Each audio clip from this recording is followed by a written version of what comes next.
Io sono una persona molto prudente. Sto andando a fare un corso di emergenza sanitaria in alto mare, quando sono in mezzo al mare, a miglia e miglia, chilometri di distanza dalla terraferma. Se mi dovesse succedere qualcosa, dovessi rompere qualcosa, ho in mente quegli eremiti che si rompono un braccio, se lo steccano, oppure si tagliano e si cuciono da soli. Ecco, questo corso mi insegnerà sta roba qua, e quindi questo weekend all'avventura sanitaria. Ovviamente, persa la coincidenza, dovevo arrivare a Loano alle 5:30, invece arriverò alle 7:30 di questa sera. Sono arrivata a Loano con solo 3 ore di ritardo e il porto è lontano 1,7 km, con valigia, zaino.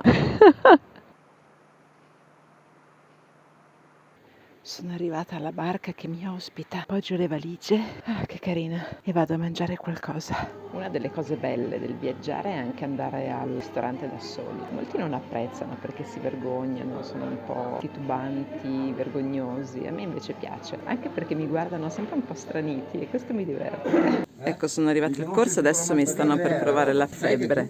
36 e 1. Ah, sono un po' freddina,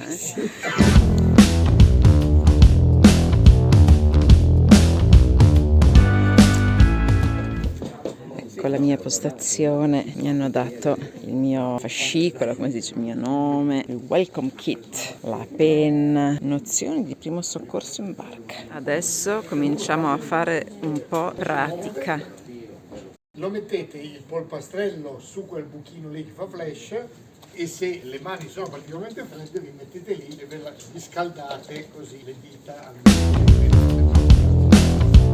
Con endoscopio. Sono morto, non sento un cazzo.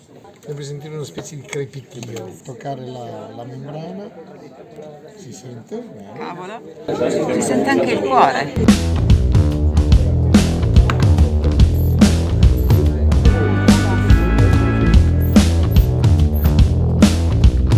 Pausa pranzo.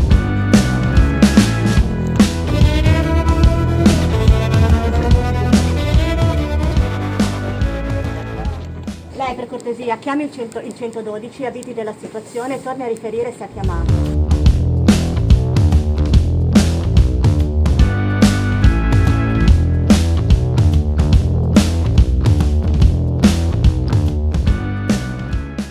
Non ti preoccupare, tossisci.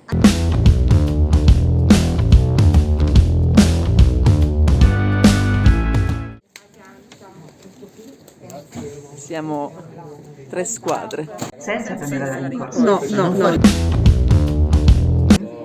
Così fa male, perché mi fa sentire proprio la gioia del lago. Non cercate? Il gluteo? No. Giù fino in fondo. Sì, fino in fondo, non è un problema. Poi con questa mano qua prende la siringa, la tiene, con questa aspira. Aspiro. E deve aspirare perché deve essere sicura che non ci sia sangue. Non c'è quasi mai. Se ci fosse sangue, o sposta un pochino l'ago e continua a aspirare, che non ci sia sangue. E poi inietta. Quindi finché esce sangue aspira. No, se esce sangue si ferma. Lo vuoi dissanguare?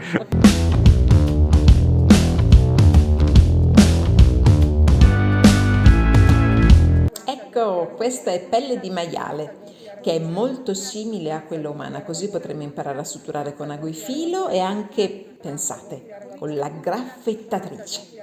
A più o meno 1 centimetro, vedete che io ho fatto un movimento di rotazione. Poi lo mollate quando è passato, lo riprendete da questa parte e andate avanti a fare il movimento di rotazione fino a tirarlo fuori tutto. Poi fate scorrere il filo fino a... Tanto il paziente non ha l'anestesia locale e gode, gli piace sentire il filo. Soprattutto se uno se lo fa da solo, come Rambo.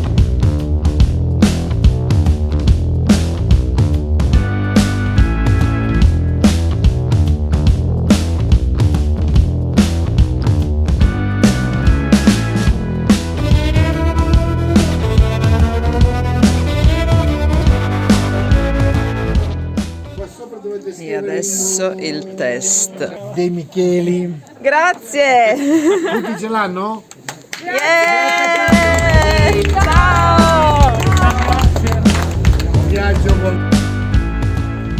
Scusi, per il corso di emergenza in alto mare devo andare. Grazie.